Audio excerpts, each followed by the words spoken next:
अगला प्रश्न है 5y का घात 3 धन 3y का घात 2 ऋण 300 व्यंजक का मूल्य क्या होगा यदि y बराबर 4 दिया गया है। सबसे पहले हम क्वेश्चन को लिख लेते हैं 5y का घात 3 धन 3y का घात 2 ऋण 300।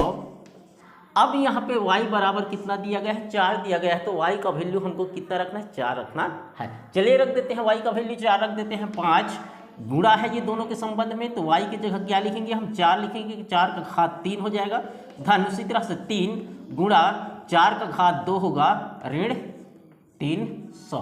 अब इसको हम हल करेंगे तो 5 गुणा 4 चंक 16, 16 चंक 64 हो जाता है, अर्थात 4 का क्यूब 64 होगा और 3 गुणा 4 का वर्ग जो है 16 होगा, 4 चंक 16 ऋण 300। अब इसको हम गुणा करेंगे 320 और ये 16 तिया 48 होगा ऋण 300। अब इसको दोनों को जोड़ेंगे तो ये हो जाएगा 368 ऋण 300। तो ये हमारा आ जाएगा, ये धनात्मक है ये ऋणात्मक है, तो ये घट जाएगा आपस में, तो आ जाएगा हमारा वैल्यू 68। ये हमारा क्या होगा, आंसर होगा। ये ऑप्शन नंबर द जो है हमारा क्या होगा, सही आंसर होगा। 6xy ऋण 4y धन 6 ऋण 9x का गुणनखंड है। इसका गुणनखंड हमको ज्ञात करना है। चलिए इसका गुणनखंड ज्ञात करते हैं। सबसे पहले हम लिख लेंगे 6xy minus 4y plus 6 minus 9x।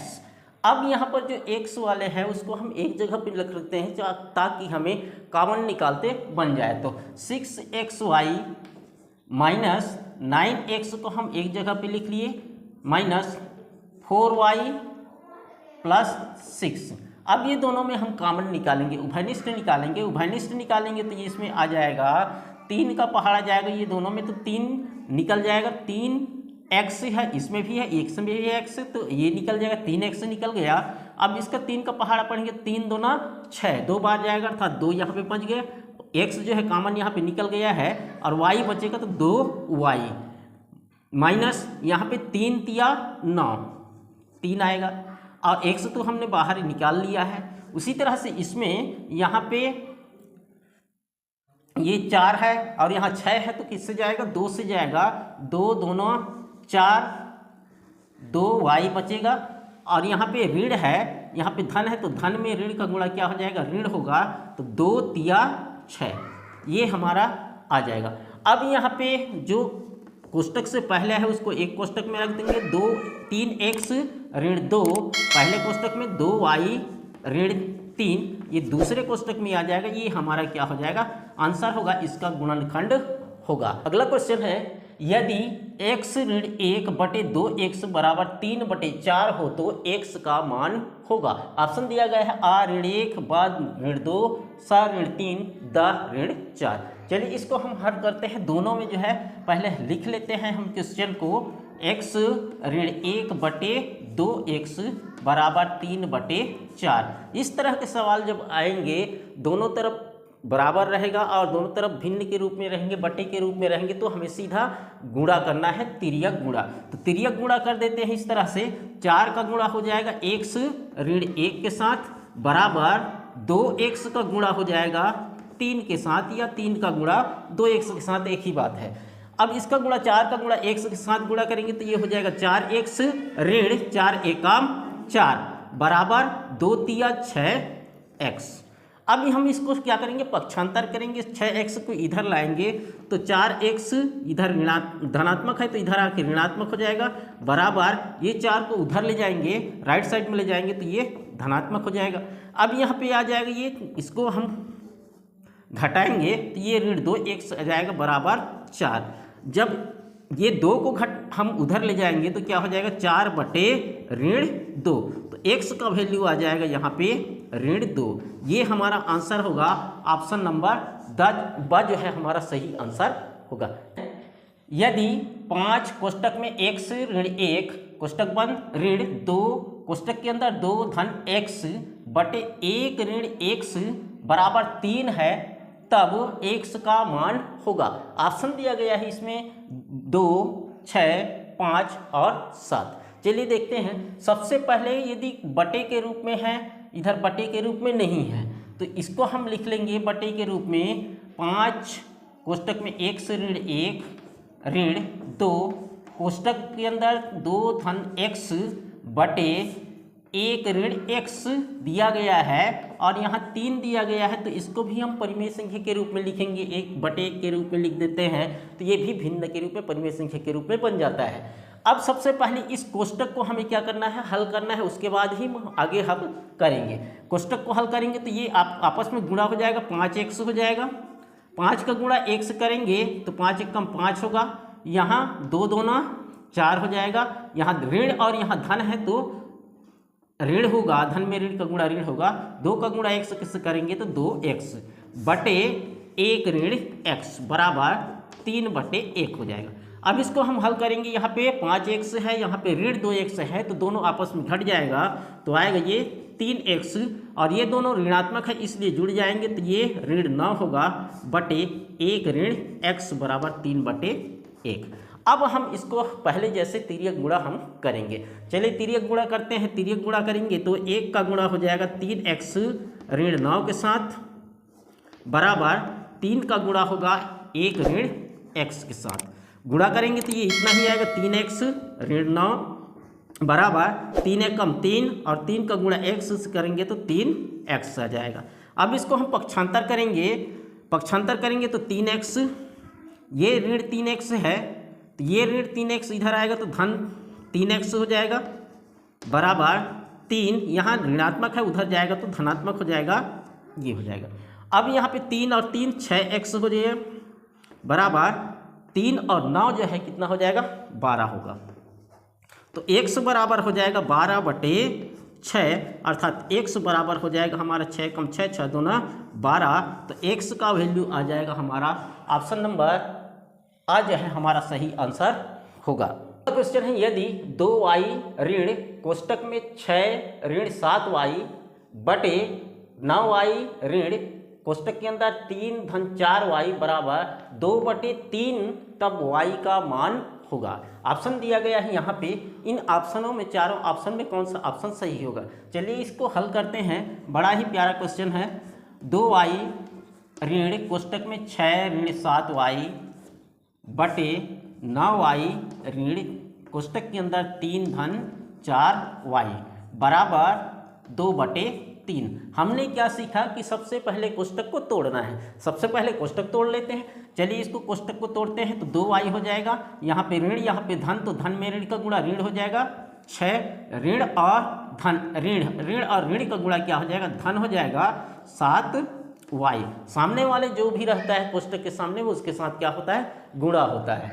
नीचे का भी उसी तरह से कोष्टक हटा लेते हैं। 9y यहाँ पे ऋण 3 और यहाँ ऋण और धन का गुणा ऋण हो जाएगा 4y बराबर 2 बटे 3 होगा। अब आगे ये दोनों जो है क्या है, यहाँ पे 2y है, यहाँ पे 7y है, दोनों जो जुड़ जाएंगे तो कितना हो जाएगा 9y ऋण 6 बटे यहाँ पर भी 9y और यहाँ 4y है, दोनों आपस में घट जाएंगे तो ये आ जाएगा 5y ऋण 3 बराबर 2 बटे 3। अब इसको हम क्या करेंगे तिर्यक गुणा करेंगे। चलिए तिर्यक गुणा करते हैं। तिर्यक गुणा करेंगे तो ये 3 का गुणा हो जाएगा 9y ऋण 6 के साथ और 2 का बराबर 2 का गुणा हो जाएगा 5y ऋण 3 के साथ। 3 या 27y ऋण 3 छक्के 18 बराबर 5 दूने 10y ऋण 3 दूना 6। चलिए यहाँ पे देख लेते हैं उसको। 27y ऋण 18 बराबर 10y ऋण 6 है। इसको हम ट्रांसफर करेंगे, पक्षांतर करेंगे तो 27y इधर धनात्मक है, इधर आके ऋणात्मक हो जाएगा, ऋण 10y बराबर ऋण 6 है और ये ऋणात्मक है, उधर जाके क्या हो जाएगा धनात्मक हो जाएगा। अब इसको हम 27 में हम 10 को घटाएंगे तो ये हो जाएगा 17y बराबर 18 में 6 को घटाएंगे तो ये आ जाएगा 12, तो y बराबर हो जाएगा हमारा 12 बटे 17। y बराबर 12 बटे 17 होगा, ये हमारा आंसर होगा। आंसर है हमारा 12 बटे 17। ऑप्शन नंबर आ जो है हमारा सही आंसर होगा। इस तरह के क्वेश्चन आए तो पर भी आप बना सकते हैं, को भी बहुत से कम समय में। तो चलिए देखते हैं इसको हम हल करेंगे। तो क्वेश्चन को लिख लेते हैं सबसे पहले, x ऋण a का घात 2 ऋण b x ऋण b का घात 2 कोष्टक बंद, उसके बाद बराबर दिया गया है। अभी तक हमने देखा था बराबर शून्य दिया गया है। अभी तक देखा था कि उन प्रश्नों में बराबर के बाद शून्य नहीं दिया गया था, लेकिन इसमें बराबर के बाद शून्य दिया गया है। तो हम कैसे करेंगे? सबसे पहले तो हमें क्या करना है, कोष्टक को तोड़ना है। कोष्टक तोड़ते हैं सबसे पहले, a का गुणा x के साथ हो जाएगा ax ऋण a का गुणा a का घात 2 के साथ हो जाएगा। तो गुणा है तो गुणा में घात क्या होता है, जुड़ता है, a का घात 3 हो जाएगा। ऋण b का घात b का गुणा x के साथ होगा तो bx होगा। ऋण और ऋण और ऋण का गुणा क्या हो जाएगा, धन हो जाएगा। तो b का घात यहाँ पे क्या हो जाएगा, 3 हो जाएगा, बराबर 0। अब हम जो एक साथ है उसको हम एक साथ लिख देते हैं, ax ऋण bx ऋण a का घात 3 धन b का घात 3 बराबर 0। अब हम इसको क्या करेंगे, पक्षांतर करेंगे। पक्षांतर कर देते हैं, ax ऋण bx बराबर, ये घात 3 वाले को हम उधर ले जाएंगे, इधर ऋणात्मक है तो उधर जाके धनात्मक हो जाएगा, और ये धनात्मक है उधर जाके क्या हो जाएगा, ऋणात्मक हो जाएगा। अब इसमें हम कॉमन निकाल लेंगे। कॉमन क्या निकलेगा, x कॉमन निकल जाएगा, x इसमें बचेगा a ऋण b। अब बराबर a का घात 3 ऋण b का घात 3। इतने तक क्लियर हुआ आप लोगों को? ठीक है, क्लियर हो गया। तो ये हमारा x बराबर हो जाएगा a का घात 3 ऋण b का घात 3 बटे a ऋण b। a का घात 3 ऋण b का घात 3 का बराबर हो जाएगा a ऋण b पहले कोष्टक में, दूसरे कोष्टक में a का घात 2 ऋण b का घात 2 धन ab होता है, और इस ab को हम नीचे ले आएंगे a ऋण b। तो ये a ऋण b और a ऋण b कट जाएगा, बचेगा क्या हमारे पास, a का घात 2 ऋण b का घात 2 धन ab। ये हमारा राइट आंसर होगा। इस तरह से बड़ी क्वेश्चन को भी हम हल कर सकते हैं, और इसी तरह के प्रश्न जो है हमारे जो 9वीं के कंपटीशन एग्ज़ाम होते हैं, प्रयास के चाहे नवोदय के, इन सभी में ऐसे क्वेश्चन आते हैं। तो आप लोगों के लिए बहुत ही ज़्यादा ज़रूरी है। आई होप ये वीडियो आप लोगों को पसंद आया होगा। यदि पसंद आया होगा तो एक लाइक ज़रूर कीजिएगा, अपने दोस्तों के साथ शेयर कर दीजिएगा, और अभी तक चैनल को सब्सक्राइब नहीं किया है तो सब्सक्राइब कर दीजिए, क्योंकि इसी तरह का वीडियो आप लोगों के लिए लेकर के आता ही रहूँगा कंपटीशन एग्ज़ाम के लिए। Thanks for watching.